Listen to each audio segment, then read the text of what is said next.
So, today we're going to work on a calculus problem. And this is a multiple choice problem from one of the older AP tests. It says if the integral from 1 to 4 of the function f of x dx equals 6, what is the value of the integral from 1 to 4 of the function quantity 5 minus x dx equal?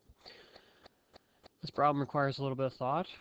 My first instinct, or I hope your first instinct, was to think quickly about how this was written in the second one and to rearrange it, that you have the function negative x plus 5, recognizing that the negative x reflects across the x-axis, putting that area into the below the x-axis, but the plus 5 shifts it to the left 5. So instead of being from 1 to 4, the integral is going to be from,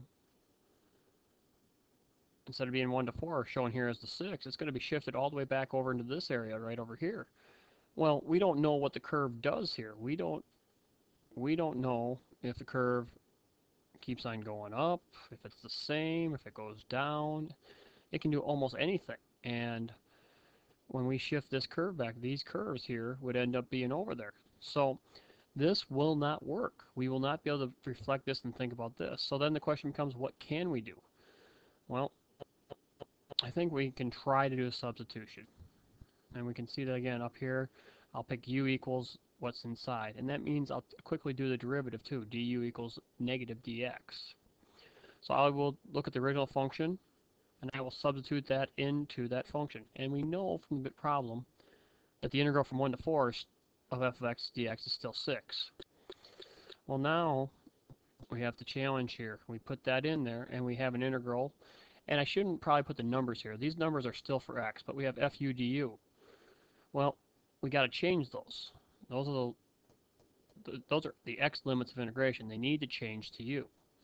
So if we work our way over, we can make that change right here by plugging 4 into the equation of for u equals 5 minus x. Put 4 in there. 5 minus 4 makes 1. 1, you put in 5 minus 1 makes 4. Well, now you have to catch that the limits here are simply the opposite of here. Well, we know that when you swap the limits of integration, it just makes the area negative. So instead of looking at 4 to 1, we can think of this as 1 to 4 for another negative. So we have the negative we had to put in to substitute for du, which I forgot to mention. And we have negative, negative 6, so the area of this will be 6. A very interesting problem. Took some thought. Again, you have to start down the process and use what you know, and sometimes problem solve as you go. Thanks for listening.